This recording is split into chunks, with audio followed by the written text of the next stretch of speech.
What if one reckless moment could unravel your entire world? A single touch, a whispered promise, and a secret so heavy it could shatter friendships, families, and your very sense of self. This is the story of how I, Ava, walked a dangerous path with my best friend's father and learned the true cost of crossing lines that can never be uncrossed. A journey that saved my life and broke my soul in equal measure. I'm Ava, a 23-year-old trying to hold my life together in a cramped apartment off Route 66 in Asheville, North Carolina. This story isn't an easy one to share. It's a raw, tangled mess of longing, betrayal, and lessons carved deep into my heart. Before I dive in, I want to thank every one of you who's subscribed to this channel. Your support lights up this space and keeps these stories flowing. To all our new and returning viewers who haven't hit that subscribe button yet, come on, what's holding you back? That one click fuels this community, keeping it alive and vibrant. Your likes, shares, and comments mean the world, so please drop your thoughts in the comment section below. Let's build this space together. Now, let me take you back to how I found myself half undressed in the home of a man I never thought I'd betray my closest friend for.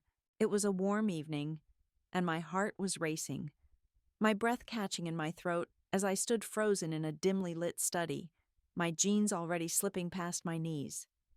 I wasn't drunk or high, nor was I afraid, just caught in a moment I couldn't stop. Marcus, my best friend Sarah's father, knelt behind me, his voice a soft, dangerous murmur. "Let me take care of you," he said, his words wrapping around me like a warm tide pulling me under.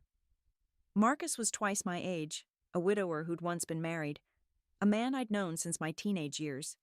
He was the dad who flipped burgers at our sleepovers, ordered pizzas when Sarah and I cried over high school drama, and always had a steady, reassuring presence. But that night in his locked study, the air heavy with his cedarwood cologne, he touched me not as Sarah's friend, but as something entirely his own. When his lips grazed the sensitive skin of my thigh, a shiver ran through me, and I knew I'd crossed a line I could never step back from. That moment sparked a favor that would lift me up and tear me apart in ways I never imagined. I'd just dropped out of nursing school, unable to keep up with tuition, bills, and the constant pressure to seem like I had it all together. I worked double shifts at a rundown diner off the highway, scraping by on meager tips and sheer grit. When I wasn't scrubbing grease off tables, I crashed at Sarah's place. Sarah was everything I wasn't: confident, carefree, born into a world of wealth. Marcus, her father, owned a chain of auto shops and a lakeside cabin we used to escape to in high school. He was the kind of man who wore confidence like a tailored suit, with silver hair and dark, piercing eyes that seemed to see straight through you. After Sarah's mom passed from cancer, Marcus changed. His edges softened, his quiet strength tinged with a grief that made him seem almost broken, but never weak. There was a pull to him, a quiet gravity that drew you in without a single word. It all started innocently enough. One evening, I was on their back porch, tears streaming down my face over an eviction notice that felt like the final straw. Sarah was inside, lost in her music, headphones blaring. Marcus stepped out with a beer, saw my red-rimmed eyes, and sat beside me. "You're drowning, Ava," he said softly, his voice steady and kind. "Let me throw you a lifeline." He paid my rent that month, then the next. He gave me a used car from one of his lots, then helped me land a better job at the front desk of his office. It felt like salvation, a hand pulling me from the deep end.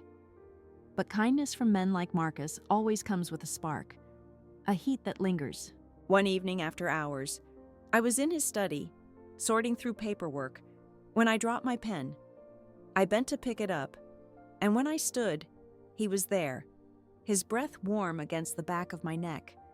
"You're beautiful, Ava," he said, his voice low and deliberate, like he'd been holding the words back for too long. I froze, my heart pounding in my chest. He'd never spoken like that before. His hand found my waist, and I should have stepped away. I should have said something, anything. Instead, I leaned into him, letting the moment unfold. His touch was electric, awakening parts of me I'd buried for years, pulling me into a tide of desire I hadn't felt in so long. That night, as his kisses trailed along my skin, stirring a mix of shame and exhilaration, something shifted between us. But I sensed a storm brewing, something dark, something dangerous, something that would make me question if I'd ever had control at all. I wish I could say it ended there, a single moment of weakness buried in quiet shame. But I returned to him, again and again, like a moth to a flame. The next morning, he texted me, "Meet me at the cabin. Just us." No apologies, no hesitation, just a quiet command that pulled me in. I arrived to find keys waiting at the side entrance, a room with crisp white sheets, a robe that fit like it was made for me.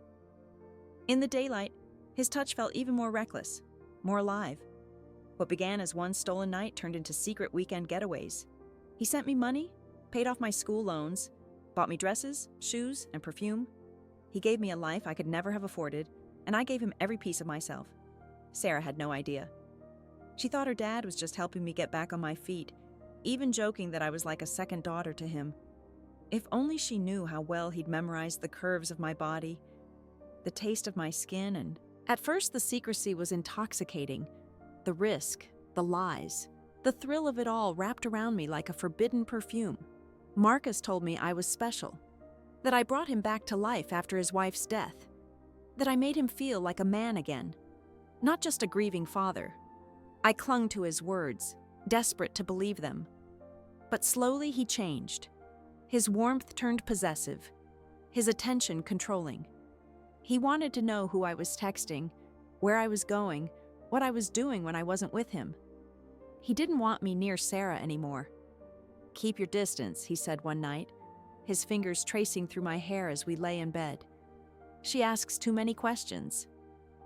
I laughed, thinking he was being paranoid, but the weight of his words lingered. Sarah noticed the shift. "You're acting weird, Ava," she said one day, her brow furrowed. "You're dodging girls' nights. Are you seeing someone?" I lied, claiming school and work were draining me, that I was too tired for romance. She laughed and pulled me into a hug. "You better not be hooking up with my dad or something," she teased, her voice light but cutting straight through me.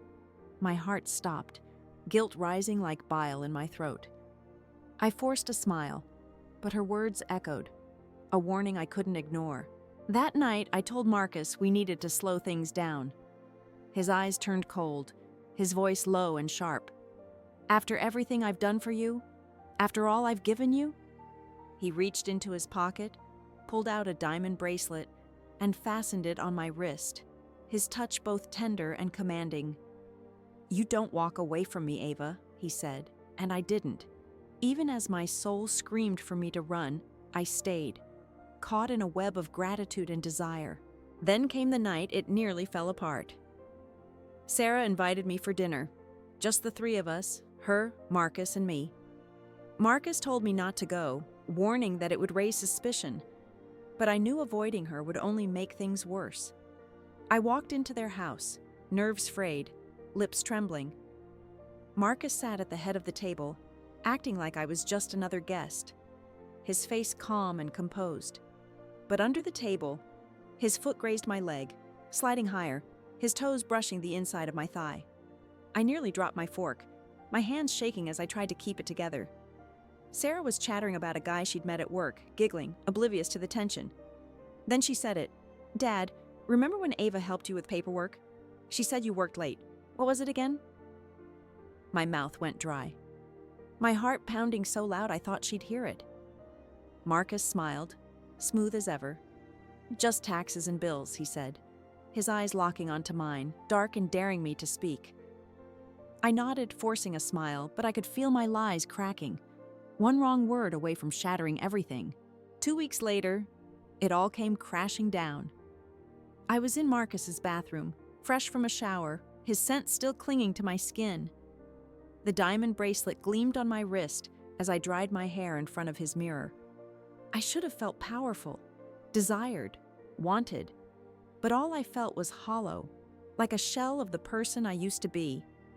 Marcus was in the next room, half-dressed, scrolling through emails like we were a normal couple, Like this was a life we could actually live. I was about to tell him I couldn't keep going when my phone buzzed. A text from Sarah. "We need to talk. Now." My hands trembled as I stared at the screen. Then she called. "Ava," she said, her voice shaking with anger and hurt. "I went through Dad's phone. I saw the messages, the hotel receipts, the pictures. You were in his bed, Ava. You were in my father's bed." Silence stretched between us. My mouth opened, but no words came out. There was no excuse, no lie left to spin, just the raw, ugly truth. "I trusted you," she whispered. "You were my best friend, my sister, and you were with my dad behind my back." Then she hung up. That was the last time Sarah spoke to me. She blocked my number, posted a cryptic tweet that set our friend group on fire.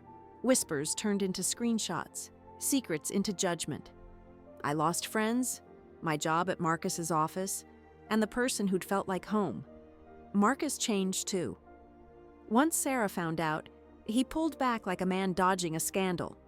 He said we needed space, that he had to protect his reputation, that I should lay low. The money stopped, the gifts vanished, the cabin invitations dried up. No more soft promises in the dark, just silence. He'd used me, and I'd let him. Not because I was weak, but because I was starving for comfort, for validation, for a love I'd never found in the right places. I mistook his attention for care, his desire for affection, and by the time I saw the truth, it was too late. A month later, I was back at the diner, scraping by on tips, carrying shame like a second skin. But something shifted inside me. That shame became fuel, a fire that pushed me forward. I went back to school, paid my own way, dime by dime. I found therapy, started healing, and began sharing my story. Not as a victim, but as a woman who'd learned the hardest way that some favors come at a cost far greater than they seem. I don't fully blame Marcus. He was who he was, a man chasing an escape from his grief. But I blame myself for staying silent when I should have spoken, for betraying a sisterhood for a man who saw me as little more than a fleeting distraction. Here's what I learned. If someone offers to save you in secret, check what they're taking in return. If they give you everything but demand your silence, question what you're really trading, and never ever betray the one person who'd fight for you through anything. The price of desire is nothing compared to the cost of losing yourself. Thank you for listening to my story.